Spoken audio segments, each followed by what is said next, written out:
I'm Ben, and this is Readysetink, and today we're talking about all of the Amber cards from Into the Inklands. Why would we talk about set 3 cards now that set 6 is out? It's because we need to know what the cards do. We need to have all of the cards in our brain memorized, ready to go to recall their stats and willpowers. We're going to be better players if we know what to expect. And then we can also brew up the spicy decks if we know what compare with what. So that's why we're reading all the cards. Thanks for joining us. Let's kick it off with Baloo. Baloo is an underrated bodyguard. He's losing his places in the aggro list, and he's being replaced by Donald Duck, the Musketeer. He's being replaced by other stuff that can get you lore. Mostly probably by that Simba that can untap stuff that's kind of like a pseudo bodyguard, but not, but also is. You know what I'm talking about, the new Floodborn legendary from Azurite Sea, the Pride Protector Simba. This one, however, almost does the same thing. It's a bodyguard, and then you get 2 lore if it's ever banished. Doesn't matter how it's banished. If it's banished with spot removal, you get 2 lore. If it's banished in a challenge, you get 2 lore. If it's bounced back to your hand, you don't get 2 lore, but you sure do get Baloo back in your hand. It's a 3-cost uninkable, which isn't the most favorable, and it doesn't hit back for any. But that's okay sometimes. Sometimes you don't need to do damage back to be an okay card. And what's this up in this plane propeller? Are these hoses? Is that an exhaust manifold? I don't know. And what's this in a bowl? Is that a little worm or a candy cane? This is kind of a crazy card if you ask me. Baloo von Brunwald the 13th. Good deal. Let's make like a tree and gain lore? What? Here is Bernard. Bernard is also underrated. Look at all those crazy entangled glimmers coming to get Bernard. If you haven't seen the anime, Bernard is unhinged. There's a scene where he just takes off his hat in the rain. Like, he could have stayed dry, but he takes off his hat while he's in the rain. He lets his hat fill up entirely with rainwater, and then he puts it back on his head. It's an unhinged scene in The Rescuers, and I am here for it. The Storyborn hero, you're darn right he is a hero. He's the entire hero. Brand new agent. 1/5 stat line. Pretty good, especially on a 4 cost card. That's like something that we're seeing on higher cost cards. There was a cool chart that Knife the Nerd made that said like cost per ink per willpower in this latest set for Azurite Sea, and it was like the only set that had a cost per ink per willpower value of under 1. It had like a 0.94 or 96 or something. And as you can see, that trend rings true here because this one has way more willpower per ink. You spend 4 ink, you get 5 willpower. He's got a cool little ability. I'll check it out. He says, at this end of your turn, if this character is exerted, you may ready another chosen character of yours. And he quests for 2. This is outclassed by the Simba Pride Protector that we were just talking about. That is a 4/4 body. It costs 1 more. It can quest for 2. You can shift it, and it does the same ability, but it does it to all of your other characters. It's not just to one chosen character. It's to all of your other characters. Sadly, Bernard got outclassed. He didn't have his time in the sun, but maybe he will someday. He has his time in the rain because this is his little raincoat outfit. Am I right? Chernabog, the evil doer, the 99 stat line is absolutely huge. He's a threat all the time, but you can get around it with cards like Anna, the Diplomatic Queen, where you play her and then you pay 2 ink extra, and then you can banish chosen damage character. So even if you put any single damage on this character, you can get rid of them. There's lots of stuff like that in green, but otherwise, if you're going to have to do 9 damage to him, that's a whole lot of damage to do to this guy to get him off the board because he's questing for 3. His cost is 10, but you're not likely to pay him for 10 ink. You're not likely to play him for the whole 10. It says for each character you have in your discard, you pay 1 less ink to play this character. Lots of decks will only run this out of 1 of or a 2 of. The foil is only about $2. That's a pretty good deal. When you play this character, shuffle all character cards from your discard into your deck. That's useful if you got rid of some of your best characters early on. You're like, gosh, I sure would like to see my pirate piglet again. And then I can really do some work. It's a good card. This gets tacked into a lot of decks, and it should be. And then the Enchanted is up here. The Enchanted looks like a steal. Only $77 for a super solid Enchanted. I really like the Into the Inklands Enchanted design. It's a Dalmatian Puppy Tail Wagger. got 5 cards. It has A, B, C, and D. This is the D variant, the E variant, the C variant, the B variant, and the A variant. There are 5 different variants of Dalmatian puppy tail wagger, and you can get them all into the Inklands deck. That's a good deal. You get 5 puppies in the deck. And look, they're selling for like 50 cents a puppy, and the foils are only like 50 cents a puppy, which is weird. They should be more for the foils. It should be like $1 for the foil puppies. It's a good deal. You can have as many, not as many. You can have up to 99 copies of Dalmatian Puppy Tail Wagger in your deck.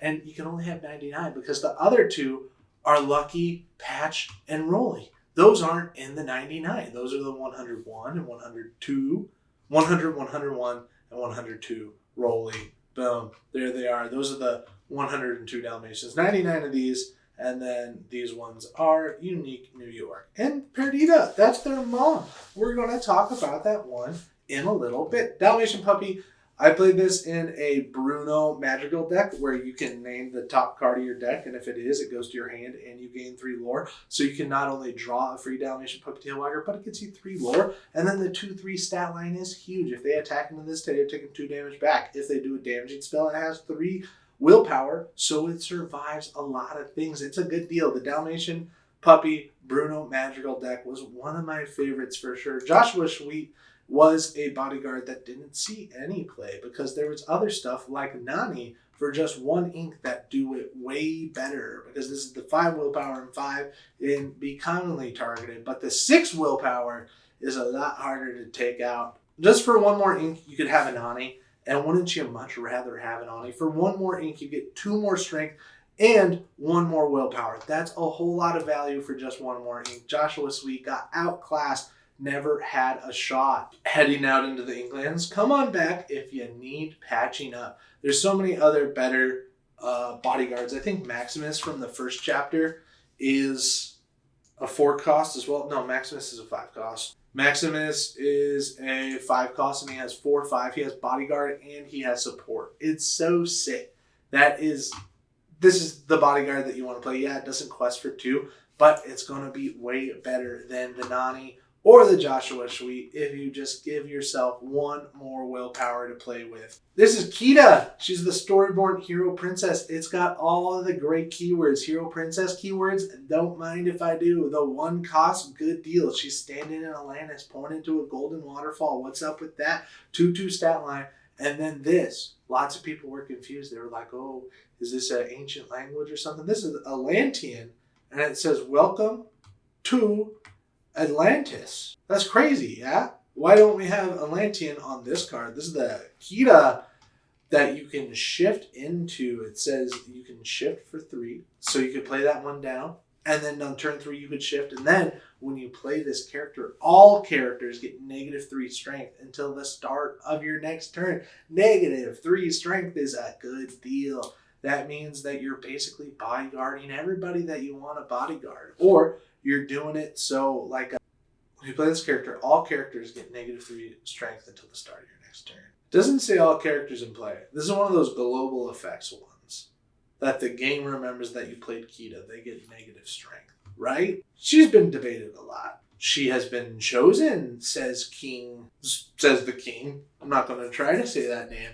I do not know how to say that. The Lucky Dog, the 2/3 stat line, has the good as new. You exert it, reveal the top 3 cards of your deck. You may put each character card with cost 2 or less in your hand. Put the rest on the bottom of your deck in any order. So if you exert the Lucky, you can get 3 Dalmatian puppies if you're playing it in the Dalmatian Puppy Tail Wagger deck, because they have cost 2 or less. Then it says whenever this character quests, if you have 4 or more other characters in play, your other characters get +1 more this turn. So that's a whole lot of setup to do the puppy love, but sometimes you gotta do what you gotta do. But it can work if you got the Perdita to bring back your zombie dogs. Zombie dogs. Minnie Mouse, the musical artist, has the Singer 3. The Singer 3 is kind of good, but you're only getting 1 extra singer. So maybe it's not the best. This is a good shift target for the Minnie Mouse that we got in set 5, the marching band one.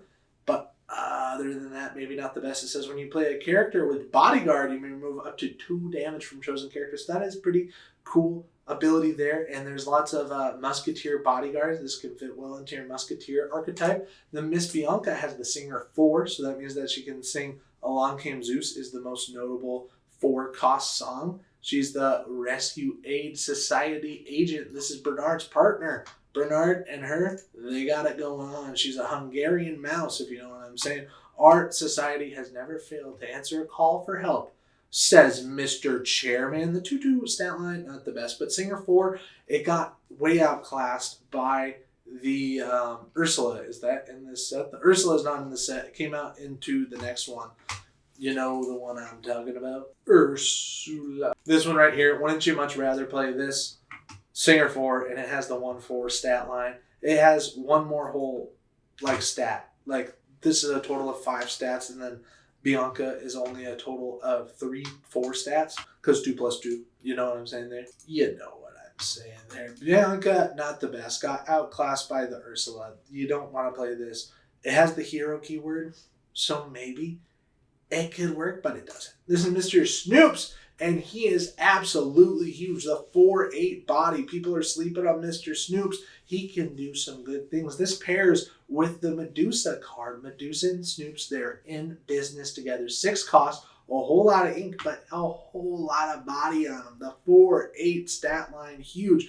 Can take out whoever you want. Can survive any challenge. It's a good deal. It's simple, Mr. Snoops. I want that lore.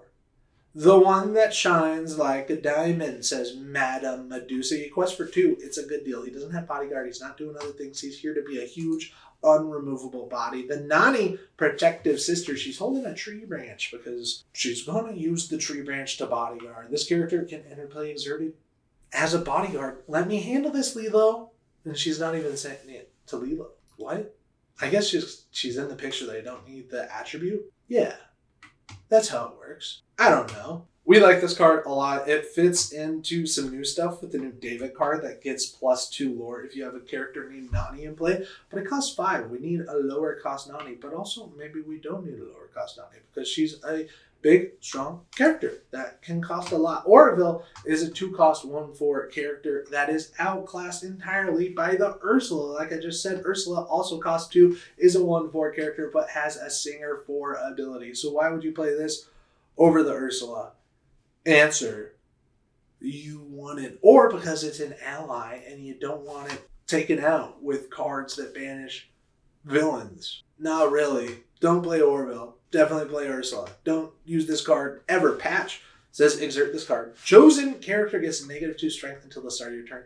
Could be useful for cards like Under the Sea that Kita also specializes in making happen. Patch can make it happen a little bit more consistently if they have a whole bunch of willpower, a whole bunch of strength. You can double it down, get rid of lots of their strength. But overall, you're not going to be using the Patch's ability to do the thing. Yeah, he's an intimidating pup. Yeah, he's got all the hidden Mickeys on him, but he's not the best. And I like this one because it's kind of crazy. Somebody did the good old trick where they give someone a pair of binoculars or a telescope and they put ink around the eye cup and they put it up to their eye and now they have an ink around their eye. I think that's just the craziest thing.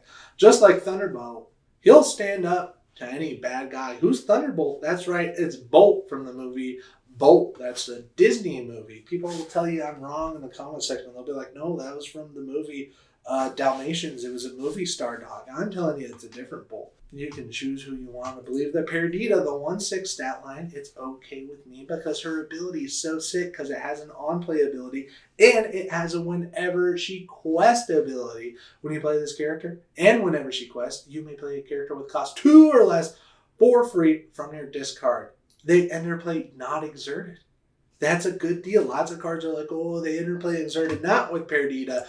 She is legendary for a reason. She makes zombie dogs happen. The Piglet, the pirate captain hero. This one was from Azurite Sea and we didn't even know it. Ahoy, there's lore out there. I'm gonna find it. When you have 2 or more other characters in play, this character gets +2 lore. It's solid. Lots of times you'll have 3 characters in play, including this. You have to have 3 characters, including this, to make it happen. The Pluto, the 3/8 stat line. The 3 means that it can be taken out by Medusa. But it won't. Because by that late in the game, you're going to be okay. It has the bodyguard ability, so they're going to have to challenge into this thing. And if they challenge into this thing and it puts damage on it, then you're in for a treat. Because if they don't take it out, if they do like 3 damage to it, then it says at the start of your turn, remove up to 3 damage from the character. Boom. It's just gone. It heals itself. It's removed. It's such a good deal. This Pluto is such a pain to deal with. It really is. And this Pluto is almost just as good. You exert it, and then you pay 1 less for the next character you play this turn. And it's a 1-drop. You can get it down early. The Shift 5 means that maybe you can make it work in the same deck. I don't know. The Pongo says once per turn, you may pay 2 ink to reveal the top card of your deck. If it is a character card, put it in your hand. Otherwise, put it on the bottom of your deck. So for 2 ink, you can draw a card if you have Pongo. Is it worth it? Kinda. It kinda is, because like you're not exerting Pongo to use this ability. It's just if you have the extra ink, you can get an extra card draw, especially if you're playing it in a Mufasa deck. It's a good deal. I like it. It's super rare. It comes in the starter decks. That's why the foil is not very expensive, because it comes in the starter decks. This is the Queen of Hearts, and she is the villain deck synergy right here. When this character quests, your other villain characters get +1 lore this turn. Don't mind if I do. It's so good. They'll never see it coming. We need to play a deck with the Queen of Hearts, mono, Amber, coming up soon. I like it a lot. That's a good stat line. 3 for 3/3.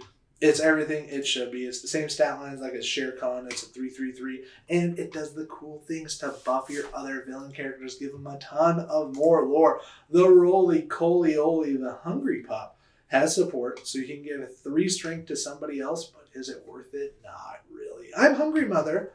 I really am. And there's a hidden Mickey. And there's a hidden Mickey. And there's a hidden Mickey. Wow. The Tinkerbell is Aaron's best friend. Aaron got top 64 in Texas. He did really good, and he played this card because you can shift the Tinkerbell onto it, the giant fairy, but this one also lets you find the Tinkerbell giant fairy. It says when you play this character, look at the top 4 cards of your deck, you may reveal a character and put it into your hand. Put the rest on the bottom of your deck in any order. If you thought Ariel, Spectacular Singer, was good, the one that cost 3, and then you look at the top 4, and then if you find a song card there, you put it into your hand. This is the same ability. It cost 1 more, and its name is Tinkerbell. It's good. This is a good card. You're sleeping on it. Plenty of berries and friendship to go around. Thanks, Tinkerbell. Wendy Darling is an aggro card for sure. For 2, it has a 1/3 stat line. That's a whole lot of survivability, but it quests for 2. Questing for 2 is a good deal. With Tink's upgrades in place, Wendy took them to the skies to find the missing mermaid. Did they ever find the missing mermaid?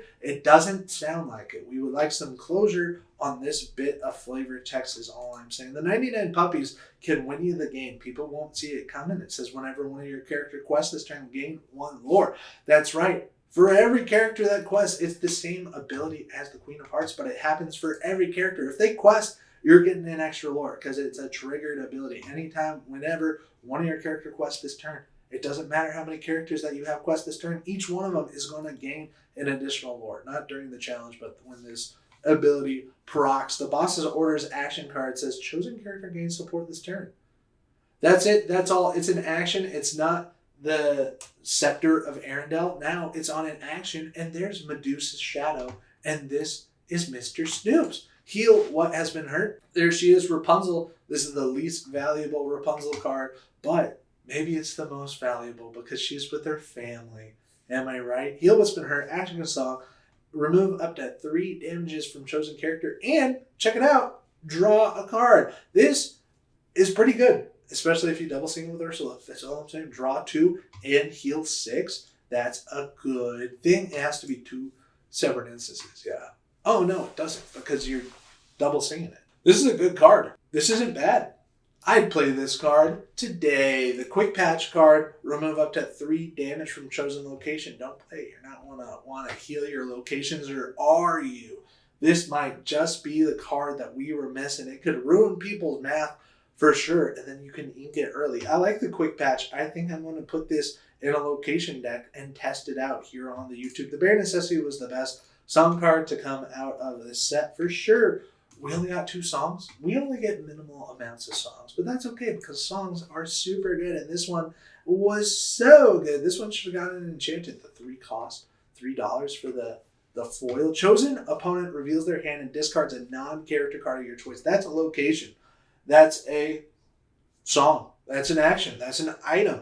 Get rid of them. They're gone with the bare necessities. It can rip cards out of your opponent's hand. Don't mind if I do. The Cleansing Wing Water. You banish this item and then remove up to 2 damage from each of your characters. So it's out of each of your characters. So maybe it's worth it. They play a Grab Your Swords. This is the direct counter to Grab Your Swords. If they do 2 damage, boom, you heal your 2 damage. Nobody used it. That Heart of Atlantis, but it could be used. Is this okay? No, it's not. Heart of Atlantis is here. You exert it, you pay 2 less for the next character you play this turn. Would you rather have this or a Lantern that only costs 2, but only does 1? The Lantern was way better than the Heart of Atlantis. Heart of Atlantis, it's just a lot to hope for a little, especially when there was lots of item disruption, especially in this set that came out. The Wild Cast Wrench says you exert it, remove up to 2 damage from chosen location. That is better than Quick Patch in its item and is permanent. And does that do 3 damage? This does 2 damage?